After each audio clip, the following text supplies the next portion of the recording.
name is Ricia Adair from Zenith Training, and with me is Alan Goff. Alan is a fabulous motivational speaker. When you want to know your goals and how to anchor your goals, define your goals, and get them to half the time, this is the man you need to talk to. Alan has written an amazing book that changed my life totally called Life Patch. And didn't I have a great aha moment when I was with you, Alan? You really did, and it was so great. I've been using your story, your example, in my audiences ever since. Wonderful. And it's all about most of us taking the 90%, but it's that last 10% of action that gets us the results that we're looking for. Yeah, and that was such a great opportunity for, and I'm glad that you shared that. Most people would probably say that they are people of action, that they do what is required of them when it's required of them. But the aha for you was that you said, I am a person of action, but I found that I was going that 90%. And that 90% doesn't get us all the way to where we want to go. And so it doesn't require 90%, it requires is that 100%. final 10%. Exactly. Right. That final going 10%. past the finish line. Alan, today, let's share some tips that we can offer to small business owners. Many small business owners have created a business. They may be a great carpenter, a great hairstylist, but really most of them are flying by the seat of their pants. What kind of tips can you suggest for them so that they can accelerate their success? Ricia, some of the ideas that I'll share with you today might be a little bit unconventional. And I would say one of the greatest things that a small business person, anybody can really do, and of course you know me, I talk a lot about this some P words that I like to use an awful lot. And of course two of them fit so closely together that I think are very vital for the demographic you're talking about, that person, that business person. And the first one is to be passionate about the thing that you're doing. Be passionate about the business that you have. Be passionate about the industry that you're in. Be passionate about the people that you're serving. And you will be exponentially more successful if you really are passionate about that, more so than just being excited about that or thinking there's an opportunity there. And what you're passionate about is usually very different than the learned skill that you have. And I find that so many people get into business, let's just say one of those trades, like a plumber or a construction worker or something like that. It's something that they've learned to be good at. It's a learned skill, which is usually, not for everybody, but usually very different than something we're passionate about. And so I would say make sure that first and foremost you're very passionate about what it is that you're doing and that you know the differentiation between passion and a skill you've learned to be good at. Now the second P word that really links to that is purpose. What is the purpose for your business? What is the purpose for you in the industry?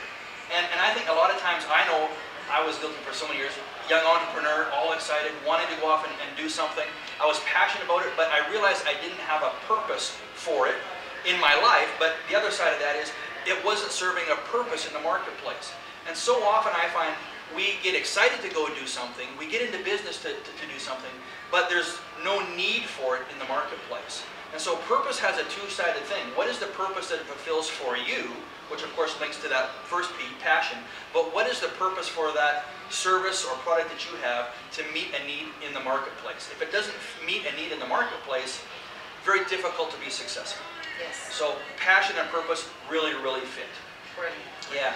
I'm also a big component of one of my favorite John Maxwell sayings, of course, is the secret to your success lies in your daily agenda. That was a tough lesson for me to learn, but it is so, so true. And really what I mean by that is, what are the things that you would do and commit to do every single day? You know, it may sound presumptuous and a little bit arrogant, but I could spend 24 hours with you, Ricia. I could spend probably 24 hours with anybody, just an average day.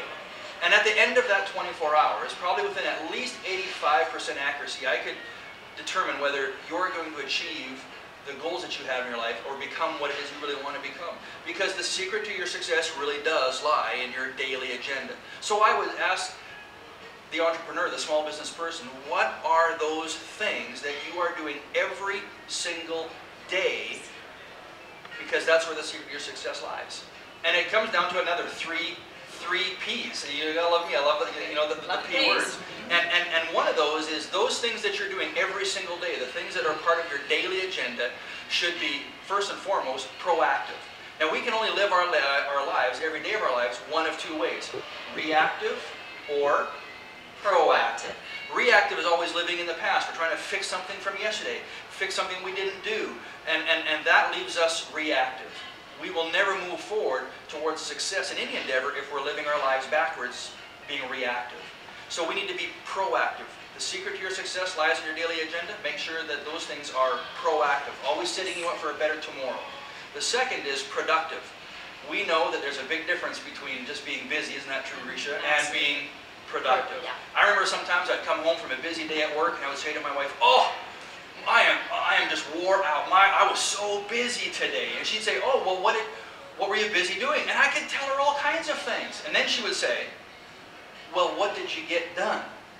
Isn't that true? And I couldn't answer the question because there's a big difference between just being busy, being active, and being productive. That's right. So when we look at the secret to your success that you're doing every single day, all of those things should be proactive and they should be productive. And the last one is profitable. I mean, if the things that you're doing every single day to move yourself forward, move your company forward, aren't productive, aren't proactive, and aren't profitable, why are we doing them? So they need to be profitable not only in money talk, but also in time. And there's all kinds of different ways that we can be profitable. So remember passion, remember purpose, remember proactive, productive, and profitable. Brilliant. When you speak about being proactive, it reminds me about the bucket. You can fill it one drop at a time or a cup at a time. Yeah. And likewise, you can waste your time a drop at a time, and the bucket will eventually end up emptying out, won't it? That's right. Exactly right. Alan, thank you so much It's been my pleasure, Ricia. for our Thank talk you. today. Please visit Alan at his website, which is AchievingGoalsInc.com. wonderful. And achievewithzenith.com is where you can be updated with all kinds of great information on expanding your career to the top levels of success. All right. Good Thank to be you, with you Alan. today, Ricia. Nice to be with you. Thank you.